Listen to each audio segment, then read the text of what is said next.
ఈరోజు రూపాయి కోసం చెప్పుకుందాం. రూపాయి కోసం ఊరిని విడిచిపెడతాం. రూపాయి కోసం పట్టణాన్ని విడిచిపెడతాం. అదే రూపాయి కోసం రాష్ట్రాన్ని విడిచిపెడతాం. అదే రూపాయి కోసం దేశాన్ని విడిచిపెట్టేస్తాం. అదే రూపాయి కోసం తల్లిదండ్రులను విడిచిపెడతాం. అదే రూపాయి కోసం అన్నదమ్ముల బంధాన్ని తీసుకుంటాం. అదే రూపాయి కోసం అక్కా చెల్లెల అనుబంధాన్ని కూడా దూరం చేసుకుంటాం.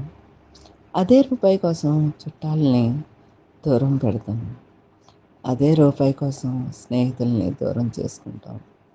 రూపాయి నువ్వేం చేసావు అంటే నేనందరినీ విడగొట్టాను అని సంతోషపడుతుందంట. కానీ అదే రూపాయితో అమ్మా నాన్న దగ్గరే ఉండి సంతోషంగా గడిపిన వాళ్ళు చాలామంది ఉన్నారు.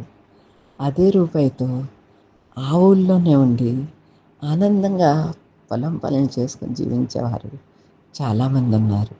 అదే రూపాయితో అదే పట్టణంలో చదువుకొని అదే పట్టణంలో జీవించేవారు చాలామంది ఉన్నారు. అదే రూపాయితో రాష్ట్రాన్ని వదిలిపెట్టి వెళ్ళలేక ఆ రాష్ట్రంలోనే కష్టమైన సంతోషమైన బాధైన పడుతూ అదే రూపాయితో సంతోషంగా ఉన్నవారు ఉన్నారు. అదే రూపాయితో మన దేశమే మనకి ఘనత, మన దేశంలోనే మనం ఉందాం, ఏ చిన్న ఉద్యోగమైనా పర్లేదు, మన దేశాన్ని విడిచిపెట్టి వెళ్ళొద్దు అనుకున్న వారు కూడా ఉన్నారు.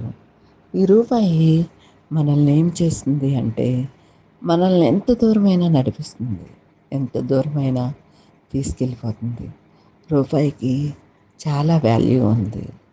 ఎలా అంటే తన వాల్యూ తను తగ్గించుకుంటూ మన వాల్యూ పెంచాలనుకుంటుంది రూపాయి. కానీ మనం మన వాల్యూ తగ్గించుకొని దాని వాల్యూ పెంచుతున్నాం. ఇక్కడ మనం తెలుసుకోవాల్సింది ఏంటంటే రూపాయిని మనం పని చేసి అయినా సరే సంపాదించుకోగలం, కానీ రూపాయి మనల్ని ఎప్పటికీ సంపాదించలేదు. మనం తెలుసుకోవాల్సిన విషయాలు ఏంటంటే ఈ రూపాయితో ఎన్నో కొనుక్కోగలం, కానీ రూపాయి మనల్ని ఎప్పుడు కొనలేదు. డబ్బిచ్చి చాలామంది మనుషులను కొంటారు. ఎన్నాళ్ళు కొంటారు? పనివారిగా కొంటే కొన్నాళ్ళు జీతానికి పని చేసి వాళ్ళ వాల్యూ తీరిపోయాక వాళ్ళు తప్పించుకొని వెళ్ళిపోతున్నారు కదా. ఇలాగే మనం ఏ దేశం వెళ్ళినా ఆ రూపాయి కోసం వెళ్ళినప్పుడు అక్కడ అది ఎంతవరకు ఉపయోగపడుతుందో అంతవరకు ఉంటాం. తర్వాత మళ్ళీ మన దేశానికి వచ్చేస్తున్నాం కదా, అక్కడ అలవాటు పడిపోయామే, అక్కడ ఉండిపోదామే అనుకుంటాం. కానీ అక్కడ ఉన్నంతసేపు అద్దెకే ఉంటాం. ఎందుకంటే మనూరే మనకు గొప్ప. చూడండి, ఒక హైదరాబాద్లో ఉన్నారు కొందరు చాలా ఉద్యోగాలు చేస్తూ, కానీ 4 రోజులు సెలవు దొరికితే ట్రైన్లు ఖాళీ ఉండవు, బస్సులు ఖాళీ ఉండవు. ఎందుకని? ఆ 4 రోజులు మన ఇంటికి వెళ్ళి అమ్మ చేతి వంట తిని మనోళ్ళ మధ్యలో ఉండాలని ఎన్నో డబ్బులు ఖర్చు చేస్తారు. ఎందుకంటే ఆ సంతోషం మరెప్పటికీ రాదు అని. ఇలా ప్రతి ఒక్కరూ రూపాయిని ఖర్చు పెడుతూ ఉంటారు, సంపాదిస్తూ ఉంటారు, ఖర్చు పెడుతూ ఉంటారు. కానీ రూపాయి విలువ ఎంతని ఎవరు చూడట్లా. ఈ రోజుల్లో ఖర్చులకు ఎవరు ఆలోచించట్లా. ఎంతున్నా వచ్చింది వస్తుందిలే, పోయిందిలే అని ఖర్చు పెట్టేసుకుంటున్నారు.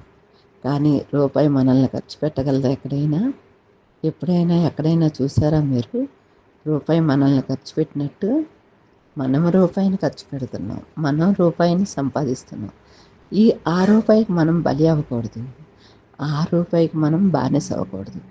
ఉన్న దాంట్లో కష్టపడిన దాంట్లో ఎంత వస్తే అంతే సరిపెట్టుకుందాం, రానప్పుడు విడిచిపెట్టేద్దాం, ఉన్న దాంట్లో సర్దుకొని ఉందాం. రూపాయి నువ్వెందుకే ఒకళ్ళ దగ్గర తిన్నగా ఉండవంటే, నాకు 2 కాళ్ళు కాదు చాలా కాళ్ళు ఉన్నాయి, అందుకే అక్కడక్కడికి వెళ్ళిపోతూ ఉంటాను, నీ దగ్గరే ఉండమంటే నేను ఎందుకుంటాను అంటది. ఏ రోజైనా ఎవరి దగ్గరైనా సరే రూపాయి నిలబడిందా చెప్పండి? ఈరోజు రూ. 100 చేతికొచ్చినాయి అంటే, ఆ 100 ఎన్ని చోట్లకి వెళ్తుందో, ఎంతమంది చేతులు మారుతుందో, అది అడుక్కుండేవాడి చేతికెళ్తుందా, డబ్బున్నవాడి చేతికెళ్తుందా, పేదవాడి చేతికెళ్తుందా, లేదా డాక్టర్ దగ్గరికెళ్తుందా, లేదా ఇంజినీర్ దగ్గరికెళ్తుందా, లాయర్ దగ్గరికెళ్తుందా తెలీదు. అది రూపాయి. దానిష్టం. అది పరిగెడుతూ ఉంటది. దానెనక మనం ఎందుకు పరిగెట్టాలి? అది మన జేబులో ఉన్నంత సేపు మనది, ఇంకొకటి జేబులో ఉన్న వాడిది. అంతే గదా! మనం తెలుసుకోవాల్సిన చాలా విషయాలేంటంటే, రూపాయి చాలా దగ్గర నిలబడాలనుకుంటదంట. చాలామంది బీరువాల్లో దాచిపెడతారంట. కానీ వాళ్ళ మనసంతా బీరువాలోనే ఉండటం వల్ల ఆ రూపాయికి చిరాకొస్తదంట. నేనెప్పుడూ తిరిగేదాన్ని, ఇక్కడ బంధించి ఉంచారు. ఎప్పుడు బయటికి తీస్తారో, ఎప్పుడు వెళ్ళిపోదామా అని ఎదురు చూస్తదంట.